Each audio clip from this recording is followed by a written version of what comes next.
Hello students, मैं नीतू चौधरी स्वागत करती हूँ आपका अपने परिवार स्वाध्याय श्री में। कैसे हैं आप सभी? आई होप अच्छे ही होंगे। तो आज की क्लास की शुरुआत करते हैं एक मोटिवेशनल कोड के साथ। आज का हमारा मोटिवेशनल कोड क्या है कि मंजिल मिले ना मिले ये मुकद्दर की बात है। मंजिल मिले ना मिले ये मुकद्दर की बात है, हम कोशिश भी ना करें ये तो गलत बात है। दिस इज़ नॉट फेयर, है ना। कि मंजिल मिले ना मिले ये तो मुकद्दर की बात है, किस्मत की बात है कि हम अपनी मंजिल पे पहुंच पाएंगे या नहीं, लेकिन हमें कोशिश तो करनी चाहिए ना। हम कोशिश ही नहीं करेंगे तो हमें उम्मीद भी नहीं रहेगी कि हम अपनी मंजिल तक पहुंच जाएंगे, लेकिन अगर हम कोशिश करेंगे तो एक उम्मीद बनी रहती है कि हाँ, एक ना एक दिन हमें अपनी मंजिल ज़रूर मिलेगी, और उम्मीद पे ही दुनिया कायम है। ठीक है, तो आज की क्लास की शुरुआत करते हैं, जिसमें हमारा चैप्टर चला हुआ है डाइजेस्टिव सिस्टम यानी पाचन तंत्र। एक बार हल्का सा रिवीजन कर लेते हैं, इसमें हमने क्या क्या पढ़ा है। तो सबसे पहले हमने पढ़ा था कि पाचन तंत्र क्या होता है। बड़े अणुओं को छोटे अणुओं में तोड़ना पाचन कहलाता है। फिर हमने पढ़ा था कि आहार नाल होती है जो एलिमेंट्री कैनाल होती है, उसमें कितने ऑर्गन आते हैं। उसमें आते हैं मुख गुहा। मुख गुहा में हमने क्या पढ़ा था? टीथ और टंग पढ़े थे। मुख गुहा को माउथ कैविटी या ओरल कैविटी या बकल कैविटी भी बोलते हैं। ठीक है, फिर सेकंड हमने पढ़ा था ग्रास नली। ग्रास नली में हमने क्या पढ़ा था? आहार नलिका में इसे क्या बोलते हैं? ओसोफेगस भी बोलते हैं। कल हमने पढ़ा था कि इसका काम क्या होता है। इसका काम होता है भोजन को स्टोमक तक ले जाना। ठीक है, फिर हमने पढ़ा था लार ग्रंथि की कितने प्रकार की लार ग्रंथियाँ होती है। 3 जोड़ी होती है। लार कैसा ऑर्गन है? मस्कुलर ऑर्गन है। फिर हमने कल पढ़ा जठर ग्रंथि यानी गैस्ट्रिक ग्लैंड, ये कौन से एंजाइम बनाती है, कौन सा एसिड बनाती है। तो हमने कल पढ़ा था कल की क्लास में कि हाइड्रोक्लोरिक एसिड बनाती है और 2 एंजाइम्स बनाती है, पेप्सिन और रेनिन। जिसे जो इनएक्टिव अवस्था में होते हैं वो पेप्सिनोजन और प्रोरेनिन होते हैं, और जब HCl उन्हें एक्टिवेट करता है तो वो क्या वो बन जाते हैं? पेप्सिन और रेनिन बन जाते हैं। उसके बाद आज हम क्या पढ़ेंगे? छोटी आंत। छोटी आंत यानी स्मॉल इंटेस्टाइन। ठीक है, ये देखिए, ये होती है छोटी आंत। इस प्रकार की जो मैंने पिक्चर बना रखी है ये छोटी आंत होती है। अब हमें ये पता होना चाहिए कि जो छोटी आंत होती है उसकी लंबाई कितनी होती है। सबसे पहला पॉइंट क्या लिखेंगे? सबसे पहले इसकी लंबाई लिखेंगे, और हमें ये भी पता होना चाहिए कि जो स्मॉल इंटेस्टाइन होती है वो उसका कार्य क्या होता है। ये भोजन को पचाने में सहायक होती है। ठीक है, तो पहला पॉइंट क्या लिखेंगे? एक सेकंड। पहला पॉइंट लिखेंगे कि ये भोजन को पचाने में सबसे ज़्यादा सहायता करती है। क्या? छोटी आंत। छोटी आंत यानी स्मॉल इंटेस्टाइन भोजन पचाने में सहायक है। पहला पॉइंट क्या लिखेंगे? भोजन पचाने में सहायक होती है। सहायक होती है। ठीक है, सेकंड पॉइंट लिखेंगे कि इसकी लंबाई कितनी होती है।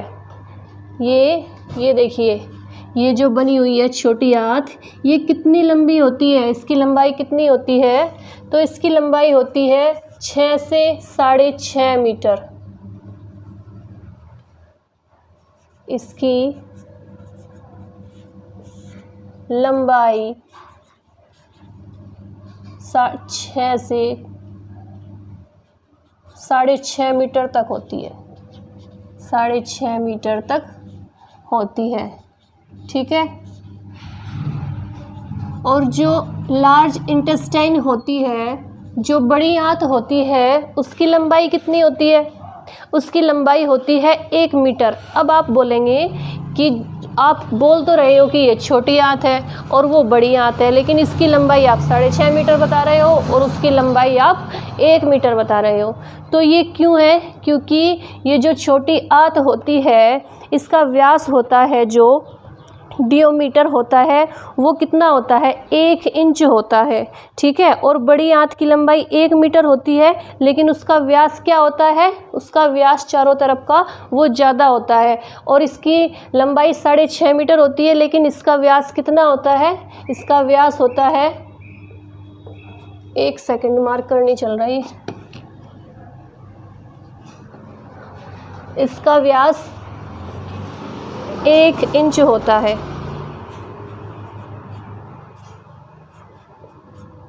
कितना होता है? इसका व्यास 1 इंच, इसलिए इसकी लंबाई ज़्यादा होती है और उसका जो बड़ी आंत होती है, जो लार्ज इंटेस्टाइन होती है, उसका व्यास क्या होता है? ज़्यादा होता है, इसलिए उसकी लंबाई 1 मीटर होती है, लेकिन उसका व्यास ज़्यादा होता है, इसलिए उसे बड़ी आंत कहा जाता है। इसका व्यास 1 इंच होता है, कम होता है, इसलिए इसे छोटी आंत कहा जाता है। ठीक है, पहला पॉइंट क्या लिखेंगे कि छोटी आंत क्या करती है? भोजन को पचाने में सहायक है। ये साथ साथ नोट डाउन करते रहिए। ठीक है, और दूसरा पॉइंट क्या लिखेंगे कि इसकी लंबाई होती है 6 से 6.5 मीटर के बीच में। और अब लिखेंगे कि जो इसकी लंबाई क्यों, छोटी आंत की लंबाई बड़ी आंत से ज़्यादा क्यों होती है? क्योंकि इसका जो व्यास होता है, डियोमीटर होता है, वो क्या होता है? कम होता है, 1 इंच होता है, और जो बड़ी आंत होती है उसका व्यास ज़्यादा होता है। ठीक है, अब हम देखेंगे कि जो छोटी आंत होती है उसके कितने भाग होते हैं। छोटी आंत के 3 भाग होते हैं। पहले को बोलेंगे ड्यूडेनियम, दूसरे को बोलेंगे जेजुनियम और तीसरे को बोलेंगे इलियम। इन्हें हिंदी में क्या बोलते हैं? ड्यूडेनियम को हिंदी में बोलते हैं ग्रहणी, और जेजुनियम को हिंदी में बोलते हैं मध्य आंत, और इलियम को हिंदी में बोलते हैं शेष आंत। अब देखते हैं कि इसका कार्य क्या होता है। ठीक है, देखिए ये मैंने बनाई है छोटी आंत। ये जो सबसे ऊपर वाला हिस्सा होता है इसे बोलते हैं ड्यूडेनियम यानी ग्रहणी। ये जो बीच वाला जो हिस्सा होता है इसे बोलते हैं जेजुनियम यानी मध्य आंत, और ये जो सबसे लास्ट वाला हिस्सा होता है इसे बोलते हैं इलियम यानी शेष आंत। ठीक है, अब इनका कार्य क्या होता है? जैसे खाना कहाँ से चला था? सबसे पहले खाना चला था मुख गुहा से यानी माउथ कैविटी से। उसके बाद कहाँ पे आया? दांतों ने पचाने का कार्य किया। उसके बाद कहाँ पे आया? ग्रास नली में आया। ग्रास नली से कहाँ पे आया? पेट में आया, उदर में आया, आमाशय में आया। उसके बाद कहाँ पे आता है? छोटी आंत में आता है। छोटी आंत में आने के बाद ये यहाँ पे आता है, ये वाली होती है छोटी आंत। इस भाग में आता है, जब ड्यूडेनियम वाले भाग में आता है तो क्या होता है कि इसी भाग में लीवर, इसे बोलते हैं लीवर। ठीक है, यकृत। इसी ड्यूडेनियम वाले भाग में क्या स्थित होता है? लीवर और पैनक्रियाज स्थित होते हैं। ये देखिए मैंने लिखा हुआ है लीवर और पैनक्रियाज यानी अग्नाशय। ठीक है, तो इससे अगर क्वेश्चन आता है कि वो क्या नाम है उसका, लीवर और जो पैनक्रियाज होते हैं वो छोटी आंत के किस भाग में स्थित होते हैं, अगर क्वेश्चन ये आता है तो हम आंसर लिखेंगे ग्रहणी वाले भाग में, ड्यूडेनियम वाले भाग में। क्योंकि ये क्या करते हैं, लीवर और पैनक्रियाज एक प्रकार का जूस बनाते हैं। ठीक है, जो लीवर होता है वो एक प्रकार का रस बनाता है और इसमें स्मॉल इंटेस्टाइन में मिला देता है। उस जूस को क्या कहते हैं? उसे कहते हैं बाइल जूस। ठीक है, जब इन दोनों का कार्य क्या होता है, पैनक्रियाज और लीवर का कार्य होता है एक प्रकार का जूस बनाना, रस बनाना, और स्मॉल इंटेस्टाइन के में जो खाना आता है उस खाने में मिला देना।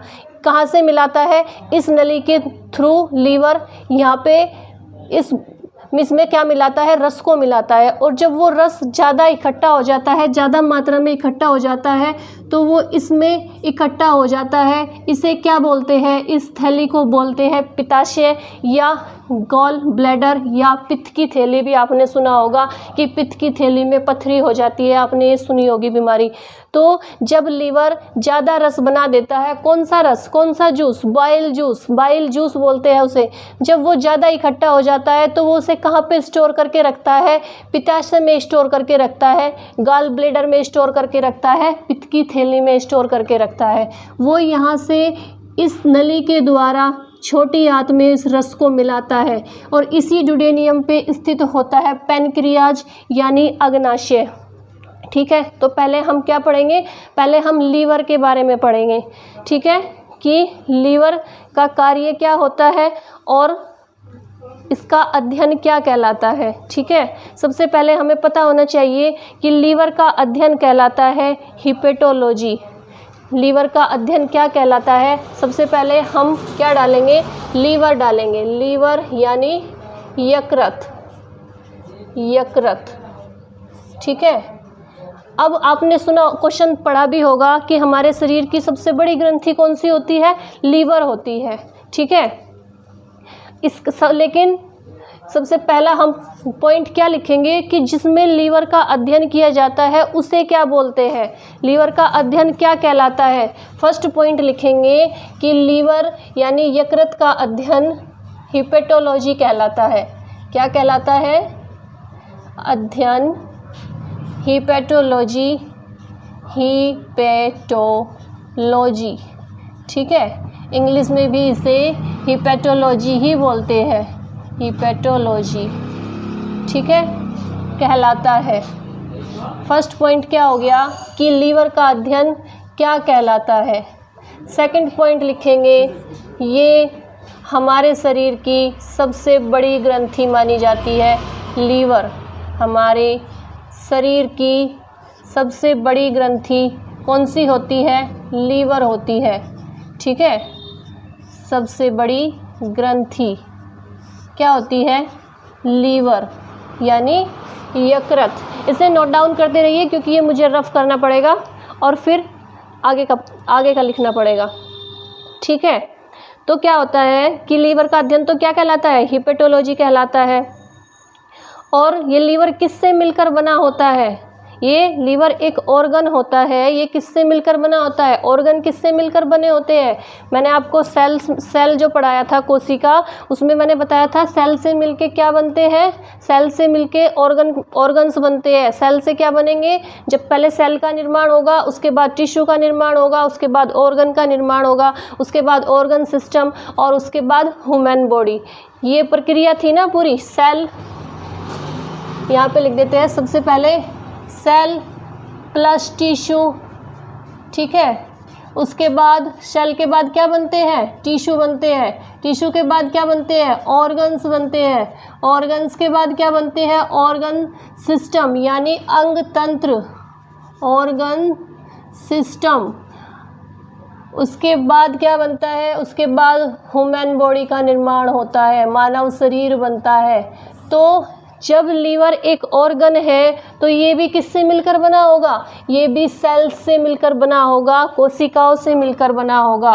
नेक्स्ट पॉइंट क्या लिखेंगे कि लीवर एक ऑर्गन है, एक ऑर्गन है जो किससे मिलकर बना है? जो कोशिकाओं से मिलकर बना है, जो सेल्स से मिलकर बना है। ठीक है, कोशिकाओं से मिलकर बना है। नोट डाउन कीजिए इस पॉइंट को कि लीवर क्या है? एक ऑर्गन है, एक अंग है जो सेल्स से मिलकर बना है, कोशिकाओं से मिलकर बना है। ठीक है, और जो लीवर में सेल्स होती है, कोशिकाएं होती हैं, उन्हें क्या कहते हैं? अब ये क्वेश्चन पूछा जाता है कि जो लीवर में सेल्स होती हैं उन्हें क्या बोलते हैं? तो जो हमारे लीवर में सेल होती हैं उन्हें बोलते हैं हिपेटिक सेल्स। क्या बोलते हैं? हिपेटिक सेल्स यानी हिपेटिक कोशिका। इंग्लिश में भी इसे ऐसे ही लिखेंगे, हिपेटिक सेल्स। जो हमारे लीवर में कोशिकाएं होती है वो कौन सी कोशिकाएं होती है? वो होती है हिपेटिक सेल्स। ठीक है, हमारे लीवर में होती है, यकृत में होती है। ठीक है, और मैंने जब सेल डिवीज़न पढ़ाया था आपको तो मैंने बताया था कि सबसे ज़्यादा, जब मैंने सेल पढ़ाया था तो सेल में मैंने कोशिका विभाजन भी पढ़ाया था, सेल डिवीज़न भी पढ़ाया था।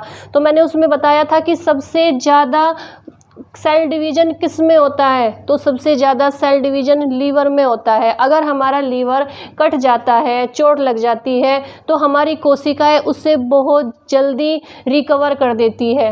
लीवर एक ऐसा पार्ट है जिसे हम परसेंटेज में डोनेट कर सकते हैं। ये नोट डाउन करके लिखेंगे पॉइंट कि लीवर यानी यकृत एक ऐसा पार्ट है जिसे हम परसेंटेज में डोनेट कर सकते हैं। कैसे डोनेट कर सकते हैं? प्रतिशत में। जैसे मान लीजिए 100% लीवर में से आप 40% लीवर डोनेट कर सकते हैं, दान दे सकते हैं। फिर उसके बाद क्या होगा? 20 से 22 दिन के बाद ही हमारी जो सेल्स होती है, हमारी जो कोशिकाएं होती है, वो हमारे लीवर का कोशिकाएं सेल डिवीज़न करके, कोशिका विभाजन करके हमारे लीवर को फिर से 100% पर पहुंचा देती है। क्योंकि लीवर में बहुत ज़्यादा, बहुत तेज़ गति से सेल डिवीज़न होता है, कोशिका विभाजन होता है। तो इसका नेक्स्ट पॉइंट क्या लिखेंगे कि लीवर में सबसे ज़्यादा कोशिका विभाजन होता है, सबसे जल्दी ये रिकवर कर लेती है कोशिकाएं। हमारे लीवर में अगर चोट लग जाती है या कट जाता है तो कोशिकाएं क्या करती है? पुनः जनरेट कर लेती है, रीजनरेट कर लेती है हमारे लीवर को। सबसे ज़्यादा सेल डिवीज़न होता है, सेल डिवीज़न यानी कोशिका विभाजन होता है। ठीक है, नोट डाउन करते रहिए इसे। जैसे क्या होता है कि जो लीवर के अंदर की कोशिकाएं होती है वो बहुत जल्दी रीजनरेट हो जाती है। ठीक है, जो ये सेल होती है लीवर के अंदर, हिपेटिक सेल्स, उसमें सबसे ज़्यादा क्या होता है? उनमें सबसे हाईएस्ट रीजनरेट करने की पावर होती है, यानी पुनः निर्माण की क्षमता पाई जाती है। जो ये हिपेटिक सेल्स होती है, जो मैंने आपको बताया कि इसमें जो कौन सी सेल्स पाई जाती है, हिपेटिक सेल्स, ये क्या करती है? इनके अंदर पुनः निर्माण की क्षमता होती है, यानी ये बहुत जल्दी कोशिका विभाजन करके, कोशिका विभाजन क्या कहलाता है? जैसे एक कोशिका से 2 कोशिका बनना, फिर 2 कोशिका से 3 कोशिका बनना, 3 से 4 बनना, ये होता है कोशिका विभाजन। तो ये क्या करती है? जो हिपेटिक सेल्स होती है, जो हिपेटिक कोशिका होती है, इसमें क्या होता है कि इनमें पुनः निर्माण की क्षमता बहुत ज़्यादा होती है। ये बहुत जल्दी हमारे लीवर को क्या कर देती है? रिकवर कर देती है। ठीक है, तो नोट डाउन कीजिए इसे। तो क्या होता है कि लीवर में सबसे जल्दी कोशिका विभाजन होता है और सबसे कम कहाँ पे बताया था मैंने? न्यूरॉन में बताया था कि न्यूरॉन में कोशिका विभाजन नहीं होता। ब्रेन में जो न्यूरॉन होता है उसमें कोशिका विभाजन नहीं होता। ठीक है, अब क्वेश्चन अब ये भी है कि ये तो मैंने बता दिया आपको कि लीवर क्या है कि हमारे, मैं साइड हो रखी, इसे उतार लीजिए फटाफट से। लीवर हमारे शरीर का सबसे बड़ा भाग तो है ही। ठीक है, और सबसे इसका वजन कितना होता है? अब हमें ये भी पता होना चाहिए कि इसका वजन होता है 1.5 से 1.7 किलोग्राम तक होता है। इसे जो लीवर होता है, इसका वजन कितना होता है? लीवर यानी यकृत का वजन कितना होता है? 1.7 kg से 1.7 kg यानी 1.5 किलोग्राम से कितना होता है? 1.5 kg से 1.7 किलोग्राम तक होता है लीवर का वजन। ठीक है, नोट डाउन करते रहिए इसे आप। 6 पॉइंट हो गए। सबसे पहला पॉइंट क्या है कि ये जो लीवर होता है, ये क्या, इसका अध्ययन क्या कहलाता है? हिपेटोलॉजी कहलाता है। सेकंड पॉइंट क्या हो गया कि लीवर हमारे शरीर की सबसे बड़ी ग्रंथि है और आंतरिक ग्रंथि बोलेंगे, इंटरनल ग्लैंड बोलेंगे, आंतरिक ग्रंथि। ठीक है, तीसरा पॉइंट क्या है कि ये एक ऑर्गन है जो किससे मिलकर बना है? कोशिकाओं से मिलकर बना है। नेक्स्ट पॉइंट क्या है कि इसमें कौन सी कोशिकाएं होती है? इसमें हिपेटिक कोशिकाएं होती है। जो लीवर में कोशिकाएं होती हैं उन्हें क्या कहा जाता है? हिपेटिक कोशिकाएं कहा जाता है।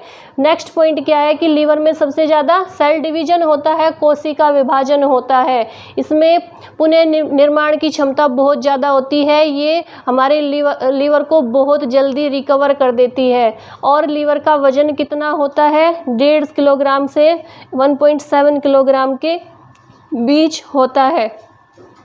ठीक है, नोट डाउन कीजिए इसे।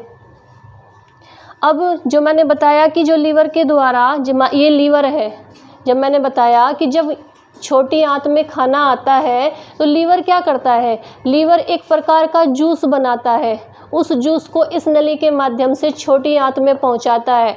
जब ये जूस, कौन सा जूस है, बाइल जूस, क्या बोलते हैं इसे, बाइल जूस, बाइल जूस बोलते हैं। जो लीवर जूस बनाता है उसका नाम पूछ लिया जाता है कि वो कौन सा जूस होता है, वो होता है बाइल जूस, ठीक है। और बाइल जूस जो बनाया जाता है, जो वो अधिक मात्रा में हो जाता है तो वो कहाँ पे स्टोर होता है, पित्ताशय में होता है, यानी गॉल ब्लेडर में होता है। इसे क्या बोलते हैं, इसे पित्त की थैली भी बोलते हैं, ठीक है, पित्त की थैली भी बोलते हैं। अब क्वेश्चन ये भी आता है कि ये पित्ताशय, ये लीवर और पैनक्रियाज छोटी आंत के किस भाग में स्थित होते हैं, तो ये कहाँ पे होते हैं, ड्यूडेनियम वाले भाग में स्थित होते हैं, जिसे हिंदी में बोलते हैं ग्रहणी, ठीक है। तो इसे नोट डाउन कीजिए। अब क्वेश्चन ये आता है कि जो लीवर जूस बनाता है वो एक दिन में कितना जूस बनाता है, ठीक है। तो वो बनाता है एक दिन में 700 से 800 ml। अब मुझे ये रफ करना पड़ेगा, यहाँ पे लिख लेते हैं।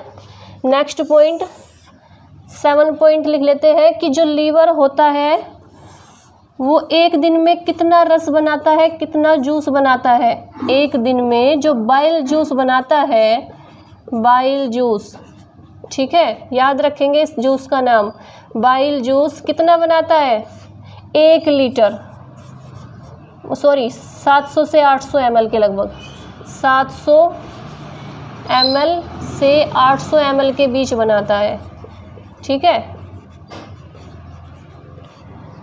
तो ये जूस कितना बनाता है, लीवर यकृत का कितना बनाता है, 700 से 800 ml के बीच बनाता है, ठीक है। अब ये जो जूस बनाने वाली जो ग्रंथि होती है उसे क्या बोलते हैं, जो मैंने पहले जब ये सेल्स पढ़ाया था उसमें बताया था कि जो जूस बनाने वाली, रस बनाने वाली जो ग्रंथि होती है उन्हें बोलते हैं एक्जोक्राइन ग्रंथि यानी बहिर्स्रावी ग्रंथि, एक्जोक्राइन ग्लैंड यानी बहिर्स्रावी ग्रंथि, जहाँ से ये जो लीवर है जो बाइल जूस बनाता है उस जूस बनाने वाली ग्रंथि को क्या कहते हैं, एक्जोक्राइन, एक्जोक्राइन यानी बहिर्स्रावी ग्रंथि, बहिर्स्रावी ग्रंथि, एक्जोक्राइन ग्लैंड, ठीक है। तो जूस बनाने वाली ग्रंथि कौन सी होती है, एक्जोक्राइन। अब ये क्वेश्चन आता है कि जो जूस का रंग होता है वो कैसा होता है, जो जूस होता है ये बाइल जूस, इसका कलर कैसा होता है, तो इसका कलर होता है हरे रंग का, हरा रंग होता है ये। नेक्स्ट पॉइंट लिखेंगे कि लीवर में जो बाइल जूस बनता है, बाइल जूस, उसका रंग कैसा होता है, बाइल जूस का कलर होता है हरा। और क्यों होता है, बाइल जूस का रंग कैसा होता है, हरा होता है, हरे रंग का होता है, ठीक है। और हरे रंग का क्यों होता है, क्योंकि इसमें एक पिगमेंट पाया जाता है, लीवर के अंदर जो पिगमेंट पाया जाता है वो जूस को हरा कर देता है, ठीक है। और उस पिगमेंट का नाम क्या है, बिलीवर्डिन पिगमेंट। जो लीवर के अंदर क्या पाया जाता है, एक पिगमेंट पाया जाता है, पिगमेंट के कारण क्या होता है, जूस का जो कलर होता है वो ग्रीन हो जाता है, हरा हो जाता है, और उसे क्या बोलते हैं, बिलीवर्डिन पिगमेंट बोलते हैं। इस पिगमेंट का नाम क्या है, क्वेश्चन आ जाता है कभी कभी कि लीवर में जो पिगमेंट होता है जिसके कारण जूस का कलर, बाइल जूस का कलर हरा हो जाता है, उस पिगमेंट का नाम बताइए। तो उस पिगमेंट का नाम होता है बिलीवर्डिन पिगमेंट, ठीक है, बिलीवर्डिन पिगमेंट, याद रखेंगे इसे, ठीक है। अब क्वेश्चन आता है कि जो बाइल जूस होता है उसका पीएच मान कितना होता है, ठीक है। यहाँ पे लिख देते हैं कि जो बाइल जूस होता है, बाइल जूस, इसका पीएच कितना होता है, इसका पीएच होता है 7.5 से 8.5 के बीच, 7.5 से 8.5 के बीच होता है बॉयल जूस का पीएच। ठीक है, अब ये क्वेश्चन आता है कि लीवर डैमेज कैसे होता है, लीवर डैमेज कैसे हो जाता है, लीवर ख़राब कैसे हो जाता है। एक तो अगर हमारे शरीर में जहरीला पदार्थ चला जाता है, कि अगर किसी की मौत जहर खाने से होती है, किसी को ज़बरदस्ती जहर दिया जाता है, तो लीवर क्या होता है, डैमेज हो जाता है, ख़राब हो जाता है। एक जो अल्कोहल होती है, जो लोग अल्कोहल करते हैं, ड्रिंक करते हैं, उससे भी हमारा लीवर धीरे धीरे करके डैमेज होने लगता है। और सब जब लास्ट में अल्कोहल लेने वाले व्यक्ति की मौत होती है, तो हमेशा पोस्टमार्टम में यही निकलता है कि उसका लीवर डैमेज हो रखा है, ख़राब हो रखा है। तो लीवर डैमेज किससे होता है, अल्कोहल लेने से होता है, और जहरीले पदार्थों का सेवन करने से क्या होता है, हमारा लीवर डैमेज हो जाता है, ख़राब हो जाता है। ठीक है, तो ये पॉइंट भी लिख लेंगे कि लीवर, कौन सा पॉइंट है ये, 7, 8, 9, 10, ये वाला 9, ये वाला 10। तो लीवर जहरीले पदार्थों के सेवन से क्या होता है, डैमेज हो जाता है। जहरीले पदार्थों के सेवन से और अल्कोहल से, सेवन और अल्कोहल से क्या होता है, जो हमारा लीवर होता है वो डैमेज हो जाता है, ख़राब हो जाता है। अल्कोहल से डैमेज हो जाता है। ठीक है, अब एक बार इसे ध्यान से देख लीजिए कि आज ये किसके अंदर पढ़ रहे हैं हम, ये हम ड्यूडेनियम के अंदर लीवर को पढ़ रहे हैं। और ड्यूडेनियम किसका पार्ट है, छोटी आंत का पार्ट है, स्मॉल इंटेस्टाइन का पार्ट है। ठीक है, तो आज हमने क्या पढ़ा, छोटी आंत के बारे में पढ़ा। ठीक है, छोटी आंत को कितने भाग होते हैं, छोटी आंत के 3 भाग होते हैं, ड्यूडेनियम, जेजुनियम और इलियम। ड्यूडेनियम को बोलते हैं ग्रहणी, जुजेनियम को बोलते हैं मध्य आंत, इलियम को बोलते हैं शेष। आज हमने किसके अंदर पढ़ा ये, आज हमने ये ड्यूडेनियम के अंदर पढ़ा। क्वेश्चन आता है कि ये लीवर और पैनक्रियाज स्मॉल इंटेस्टाइन के कौन से भाग में स्थित होते हैं, तो ये होते हैं ड्यूडेनियम वाले भाग में, ग्रहणी वाले भाग में। ठीक है, तो आज एक बार इसका हल्का सा रिवीजन कर लेते हैं पूरा, और आज यही पढ़ेंगे, खाली यकृत या लीवर को ही पढ़ेंगे, क्योंकि अगर हम सारा एक साथ पढ़ेंगे तो फिर वो समझ में नहीं आएगा। पैनक्रियाज बचा है, इसे हम कल करेंगे पहले, फिर इसके बाद कौन सा बचा है, बड़ी आंत, फिर एनस यानी गुदा, और फिर यहाँ पे क्या बचा है, आंत्र ग्रंथि। ठीक है, इन्हें कल की क्लास में करेंगे। तो एक बार इसका रिवीजन कर लेते हैं। आज हमने क्या पढ़ा, स्मॉल इंटेस्टाइन पढ़ा, छोटी आंत पढ़ा। ये क्या करती है, भोजन पचाने में सहायक होती है। सेकंड पॉइंट क्या है कि इसकी लंबाई 6 से 6.5 मीटर होती है। इसका व्यास इसकी लंबाई बड़ी जो आंत होती है उससे ज़्यादा होती है, क्योंकि इसका जो व्यास होता है वो 1 इंच होता है, और जो बड़ी वो आंत होती है उसका व्यास क्या होता है, ज़्यादा होता है। ठीक है, अब इसमें इसके जो स्मॉल इंटेस्टाइन के जो भाग होते हैं वो कितने होते हैं, 3 भाग होते हैं, ग्रहणी, मध्यांत या शेषांत, ड्यूडेनियम, जेजुनियम या और इलियम। ठीक है, अब इस वाले ये देखिए, ये छोटी आंत है, खाना यहाँ से जाना शुरू होता है। जब खाना यहाँ पे आता है, यहाँ पे लीवर के सामने, तो लीवर क्या करता है, इसमें एक प्रकार का रस मिला देता है, जूस मिला देता है, जिसे बोलते हैं बाइल जूस। ठीक है, फिर जब यहाँ पे आएगा तो पैनक्रियाज इसमें एक प्रकार का जूस मिला देगा, जिसे हम कल पढ़ेंगे। जब ये जूस मिला देता है तो उस जूस को क्या बोलते हैं, बाइल जूस बोलते हैं। बाइल जूस का पीएच कितना होता है, 7.5 से 8.5 के बीच होता है। ठीक है, अब ये जो बाइल जूस होता है इसका कलर कैसा होता है, इसका कलर ग्रीन होता है। ग्रीन क्यों होता है, क्योंकि लीवर में एक पिगमेंट होता है, पिगमेंट कौन सा होता है, बिलीवर्डिन पिगमेंट के कारण जो बाइल जूस होता है उसका कलर हरा होता है। ठीक है, अब नेक्स्ट है कि लीवर। अब हमने लीवर पढ़ा कि लीवर का अध्ययन क्या कहलाता है, लीवर का अध्ययन कहलाता है हिपेटोलॉजी। फिर हमने पढ़ा कि ये हमारे शरीर की सबसे बड़ी ग्रंथि होती है। इसका वजन कितना होता है, 1.5 किलोग्राम से ज़्यादा होता है, 1.5 किलोग्राम के लगभग, 1.5 किलोग्राम या 1.7 के लगभग होता है। ठीक है, अब ये एक ऑर्गन है, जब ये ऑर्गन है तो ये सेल से मिलकर बना होगा। तो जब ये सेल से मिलकर बना है तो इसमें कौन सी सेल्स होती है, हेपेटिक सेल्स होती है। ठीक है, और क्या होता है कि इसमें सेल डिवीजन सबसे ज़्यादा होता है। अगर हमारा यकृत कट जाए, फट जाए, तो वो बहुत जल्दी रिकवर हो जाता है। और इसमें क्या होता है कि इसमें इस लीवर को हम परसेंटेज में डोनेट कर सकते हैं। 10%, 20%, 30% भाग हम अपना डोनेट कर सकते हैं। उस भाग को जो कोशिकाएं होती है, सेल्स होती है, वो 20 से 22 दिन के अंदर फिर से उनका रीजनरेशन कर देती है, उनका पुनर्निर्माण कर देती है। ठीक है, तो फिर से हमारा जो लीवर होता है वो 100% कंप्लीट हो जाता है। इसका वजन मैंने आपको बता ही दिया। जो लीवर डैमेज किससे होता है? जहरीले पदार्थों से होता है और अल्कोहल से होता है। ठीक है, तो ये पूरा आज हमने क्या पढ़ा? छोटी आंत के भाग 3 भाग पढ़े। 3 भाग में से हमने डुडेनियम पढ़ा। डुडेनियम में हमने पढ़ा लीवर में क्या पढ़ा? लीवर में जो जूस बनता है हमने उस जूस के बारे में पढ़ा। ठीक है, तो आज की क्लास के लिए इतना ही रखेंगे। कल की क्लास में हम क्या पढ़ेंगे? पैनक्रियाज पढ़ेंगे। पैनक्रियाज के बाद हम क्या पढ़ेंगे? बड़ी आंत पढ़ेंगे और बड़ी आंत के बाद एनस पढ़ेंगे, यानी गुदा पढ़ेंगे। ठीक है, तो आज की क्लास के लिए इतना ही। कल की क्लास में फिर मिलते हैं। और मैं डेली आपसे यही कहती हूँ कि प्लीज़ चैनल को ज़्यादा से ज़्यादा शेयर करें, सब्सक्राइब करें और लाइक करें, और कमेंट करके भी बताएं कि क्लास आपको कैसी लगती है। अगर क्लास में कुछ कमी है तो आप मुझे बता सकते हैं, क्योंकि सीखने से ही इम्प्रूव होता है। आपको मुझसे सीखने को मिलेगा, मुझे आपसे सीखने को मिलेगा।